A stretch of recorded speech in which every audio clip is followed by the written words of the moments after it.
tried walking into the water, but brought our fears with us instead. From the start of the last century, thousands of women were drowned every year, their swimsuits covering them head to toe. High, cinched collars, long billowing sleeves tightly buttoned at wrists, giant flannel wool skirts full length to their ankles, and shoes pulling them under, made sure that when their corpses were fetched from the water, their modesty was still intact. The swimsuits did their jobs. Our ancestors would rather drown themselves and the people they loved instead of chancing the seeing of a woman's naked calf. We believed the sight of their wet legs walking from the surf, glistening on our beaches, would have been more harmful to us than their corpses.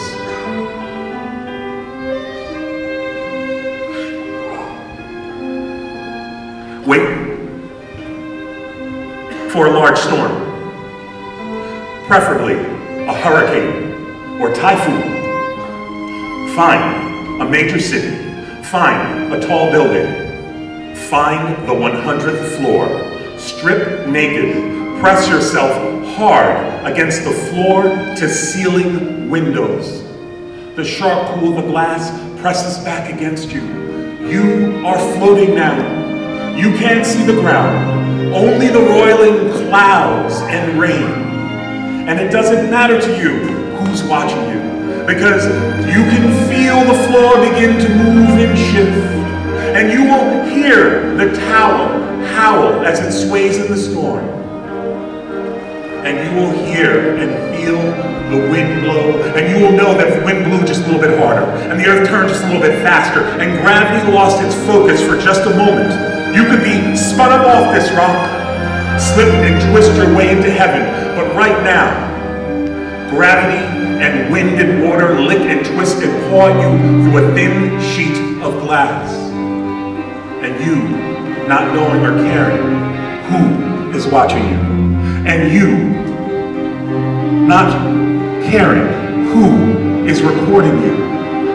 Because one day soon, all of us will have to find our way to the 100th floors in all of our storms. And as we stand there, pressed against our windows, begging for release, there will be a moment of clarity. We are those drowned women. They have never left us. We are these Victorian bathing machines responsible for all this murder. We will leverage our dead through culture and transparency, push and pull ourselves through multiplexers, hull the corn, pour buckets of Vermont maple onto our servers, and wait for ourselves to respond from the other side with familiar language.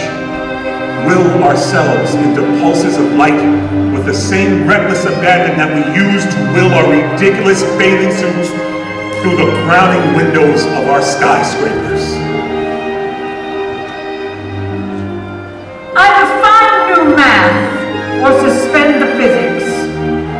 When a small child in Tibet thinks of those drowned women, closes her eyes, bows her head, and prays for those corpses on our old beaches, the minute prayer and body touch in her mind, penthouse windows are blown out across the world.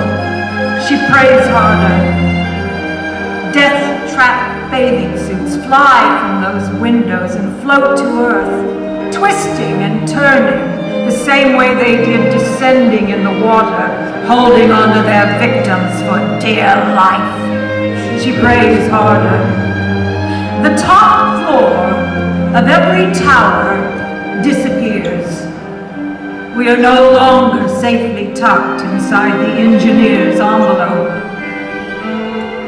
But how safe is a broken heart? How safe is it? How do you read its wake? Look for faint digital traces of what used to be here. This broken thing, this organic encryption defies runestones and the bomb markets. What is this worth, if not my life? What is this worth, if not my life? The divide growing, filled with swayed assumptions. And I know what I'm going to do. And I know what I'm going to do. And I know what I'm going to do. And I know that I will miss you. I am caught between my shadows and the sun of you.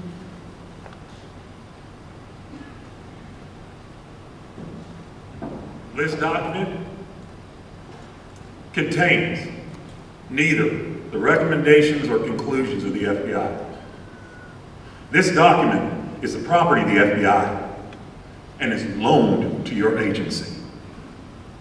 The purpose of this document is to concentrate and focus our efforts at locating Special Agent Jackson, who went missing on about July 11th, 1968, while conducting surveillance on Allen Ginsberg in and around Manhattan.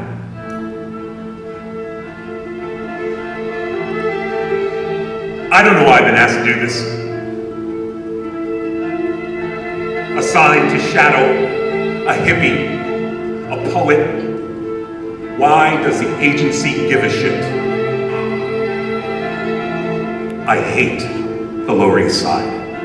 I hate these fucking rat holes that they live in. Why does anyone read their crap? So this Ginsberg, this poet, is going to Cuba. Now SAC and SSA field office want everything. I saw his passport photo. I swear he looks like an animal, like a crazy lion. Dumb fuck shit goes to Cuba. Really? Who cares?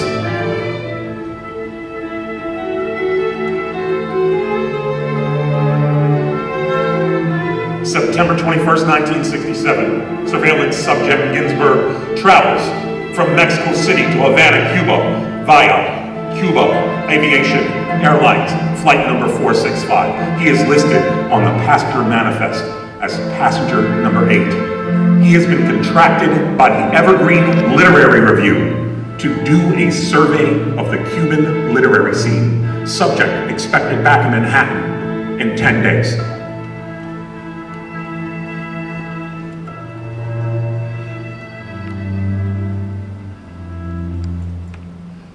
When Ginsberg gets back, he pretends he doesn't see me, standing there under the fire escape across the street from his apartment at 705 East 5th Street, 5A. He's got a tan now. He's actually starting to look like a lion. First panic attack hits. I pick myself up off the ground, run across the street, barge into his building, run up 5 flights of stairs, and I kick on his door with my knuckles. He opens the door, puts up his hand in a stop gesture, and says, "Moondog told me what I'm going to tell you. You need to listen to more Bach and Mozart," before slamming his door in my face, leaving me standing there outside. And I stood there, breathing on his doorbell for 30 minutes. I wondered what was going on inside of there. Who is he to lecture me on Bach? What did any of this bullshit mean? I can feel people moving around inside of his apartment, but I don't hear anything. Why is this Warlock's apartment so quiet? Why does the government care? Bizarre, but not dangerous. I wrote that in my first report.